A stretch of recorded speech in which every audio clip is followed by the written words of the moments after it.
നിങ്ങൾ മനുഷ്യരോട് പുണ്യകാര്യം ചെയ്യുവാൻ കൽപ്പിക്കുകയും നിങ്ങളുടെ സ്വന്തം ദേഹങ്ങളെ നിങ്ങൾ മറന്നു കളയുകയും ചെയ്യുകയാണോ? നിങ്ങളാകട്ടെ വേദഗ്രന്ഥം പാരായണം ചെയ്യുകയും ചെയ്യുന്നു. അപ്പോൾ നിങ്ങൾ ബുദ്ധി കൊടുത്തു ചിന്തിക്കുന്നില്ലേ? 44-ാം വചനത്തിന്റെ വിശദീകരണം. മറ്റുള്ളവരെ സൽക്കാര്യങ്ങൾ ചെയ്യുവാൻ ഉപദേശിക്കുന്നതിലല്ല ആക്ഷേപം. അത് നല്ല കാര്യം തന്നെ. ഉപദേശം നൽകുന്ന വിഷയത്തിൽ മാതൃക കാണിച്ചു കൊടുക്കേണ്ടവരാണ് ഉപദേഷ്ടാക്കൾ. മറ്റുള്ളവരോട് ചെയ്യുവാൻ ഉപദേശിക്കുന്ന കാര്യം സ്വയം അനുഷ്ഠിക്കാതിരിക്കുകയും അതോടൊപ്പം വേദഗ്രന്ഥത്തിന്റെ പ്രബോധകരും അനുയായികളുമായി അഭിനയിക്കുകയും ചെയ്യുന്നതിനെ പറ്റിയാണ് ആക്ഷേപം.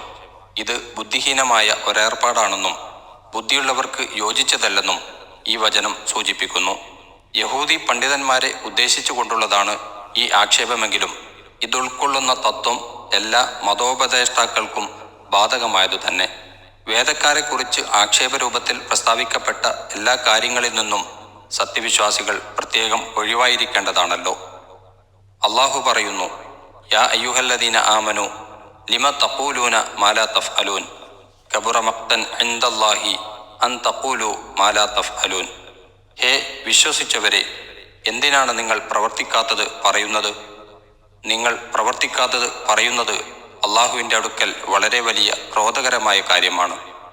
സൂറത്തു സഫ് വചനം 2-3.